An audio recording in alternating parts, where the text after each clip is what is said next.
This is the Lake Interchange, a section of Interstate 794 that links the Hoan Bridge to I-94, while also cutting the two busiest sections of Milwaukee off from each other. In 2023, the Wisconsin Department of Transportation released 8 design options for rebuilding the aging Lake Interchange, not the beloved Hoan Bridge. So what should Wisconsin do? To get a better understanding, let's take a walk down memory lane to when Milwaukee's freeway system was built. In the 1960s, Milwaukee was larger than San Francisco, the Milwaukee Braves were mediocre, and Kareem Abdul-Jabbar was still in middle school.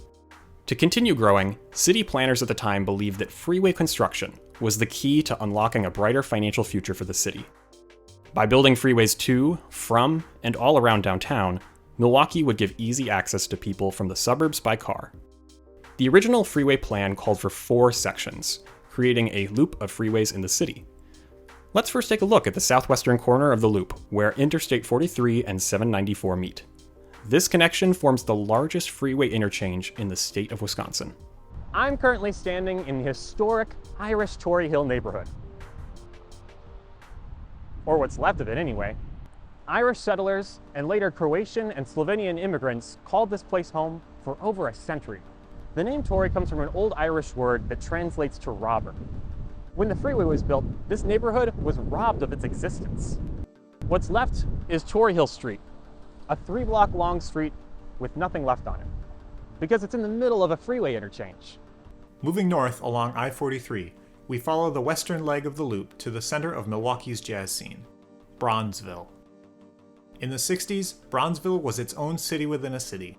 Major clubs hosted nationally famous artists, including Duke Ellington, Louis Armstrong, and Billie Holiday, and budding local greats like Bunky Green and Willie Pickens. Bronzeville had more going on then than the East Side does today.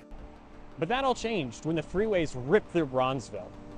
8,000 homes and businesses were demolished.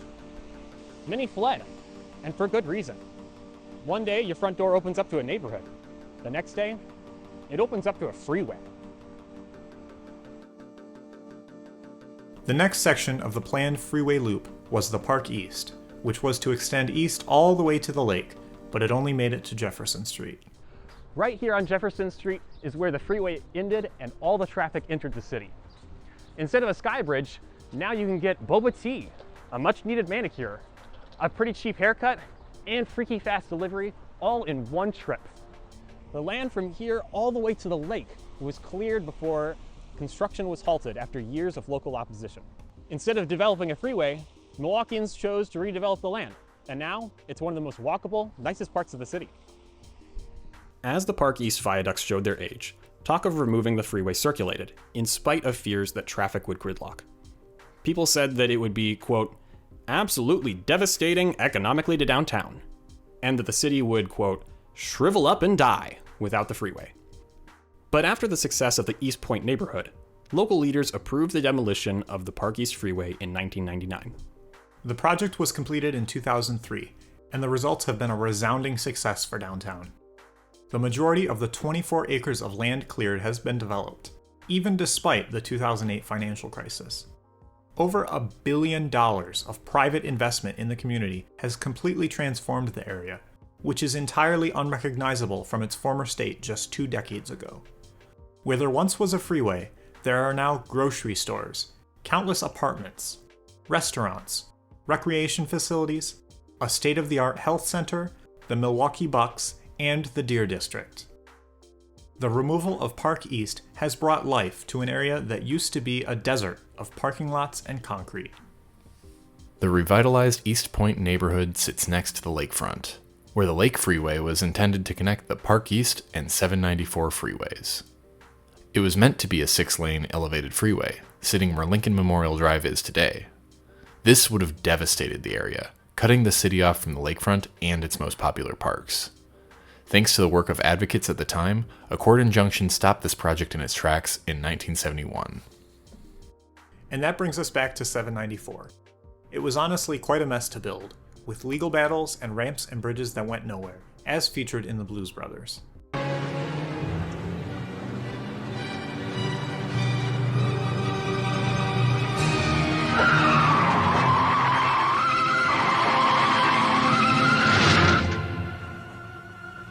In the decades after the freeway's construction, the area saw a significant economic decline, and it's only in recent years that the Third Ward has grown, in spite of the freeway. So what's the point of all of this? Well, the freeways exist in Milwaukee not as a perfectly crafted system that their designers intended. The freeways were built to promote prosperity for our city, but that prosperity never came. And instead, our population has been in a decline ever since. They were built through neighborhoods of blight under the guise of renewal, but in reality, the freeways created blight where it didn't exist before. And of the few times urban centers have ever removed freeways, financial prosperity has returned, just like it did in the Deer District and East Point. In 1995, Milwaukee Mayor John Norquist proposed removing the southern section of the unfinished loop, the Lakefront Interchange. While there was support from city residents, who saw none of the promised benefits of the freeways, there was nearly universal opposition from leaders outside Milwaukee, especially in the South Shore suburbs.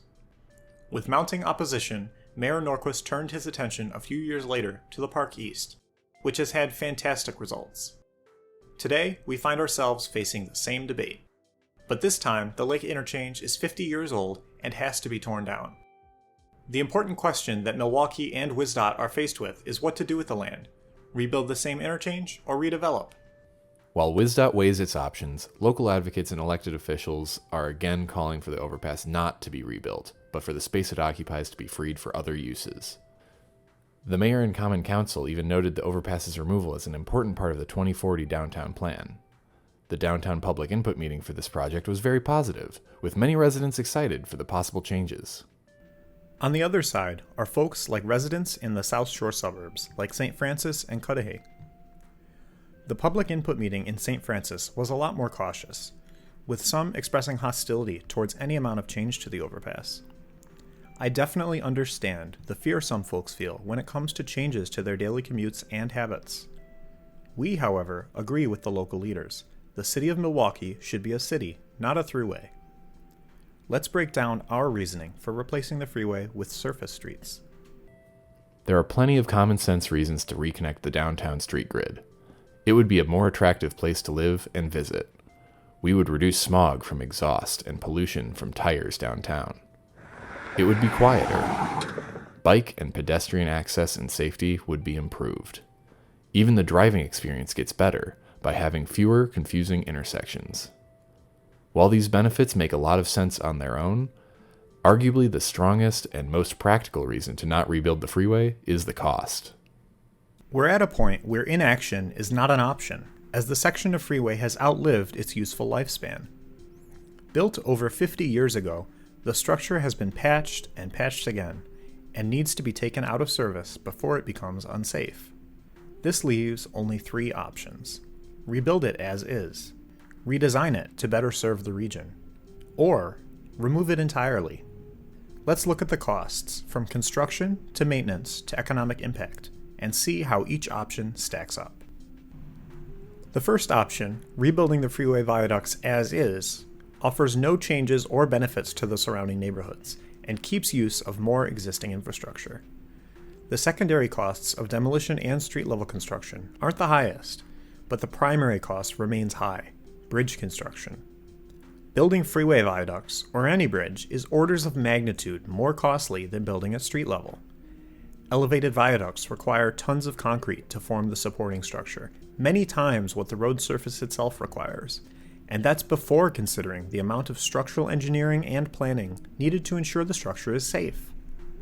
That's why the majority of the cost for rebuilding is tied up in building the viaducts.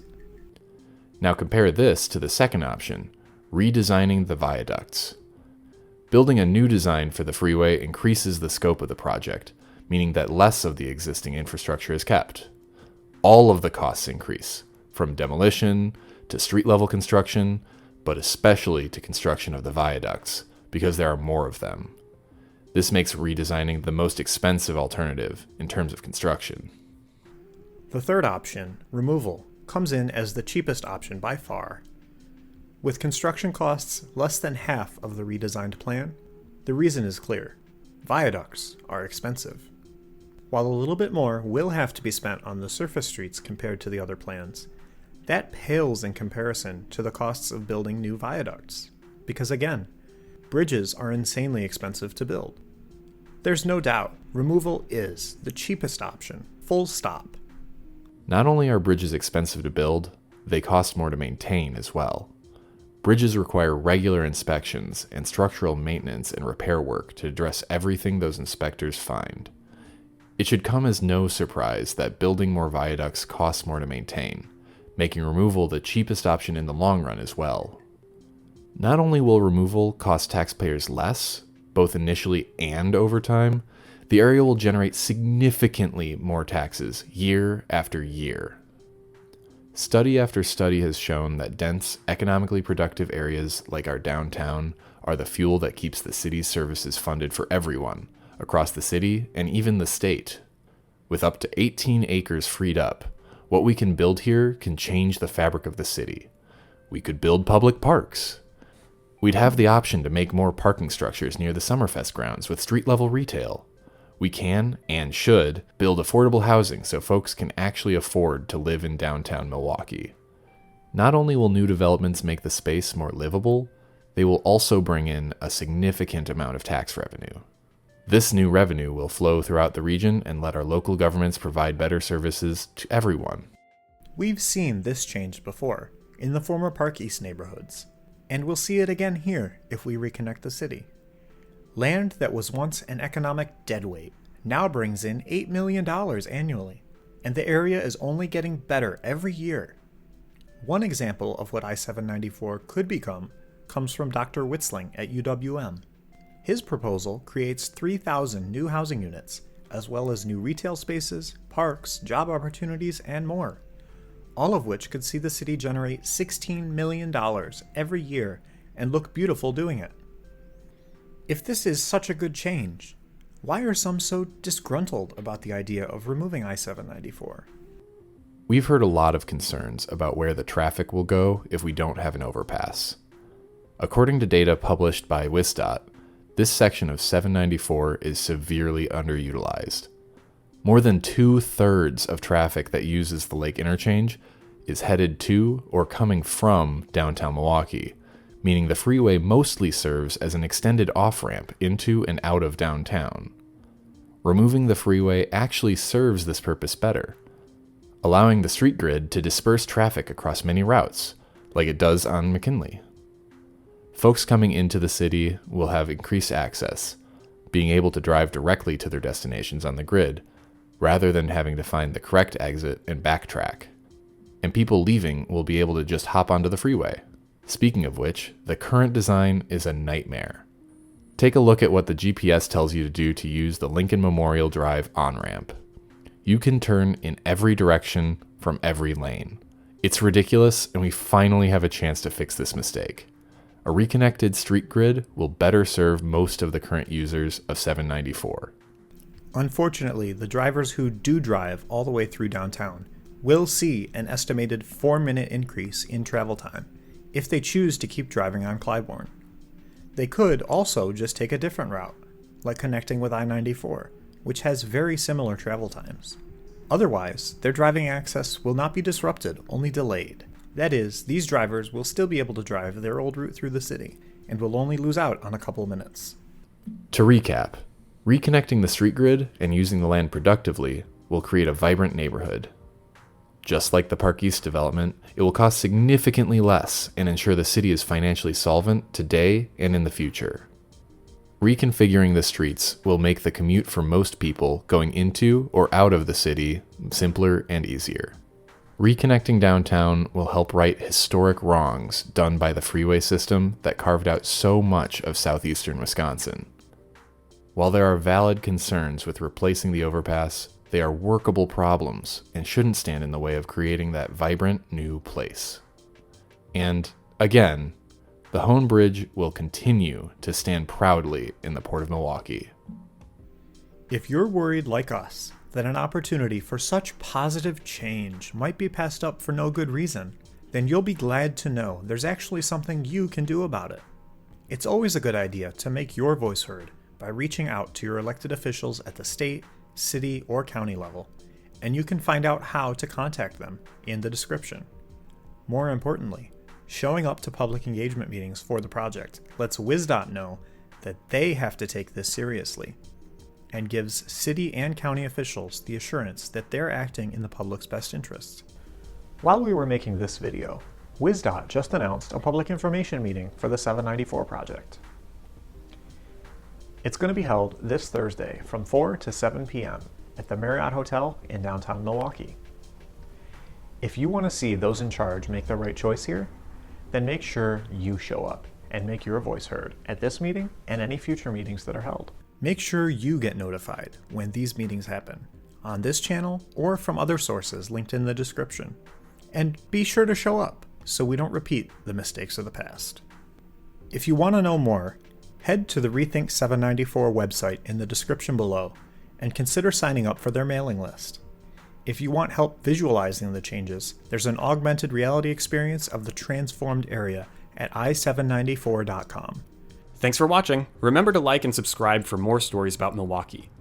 If you want to get involved in grassroots efforts, check out local organizations like Strong Towns and BikeFed. Links are in the description. And remember this: decisions are made by those who show up.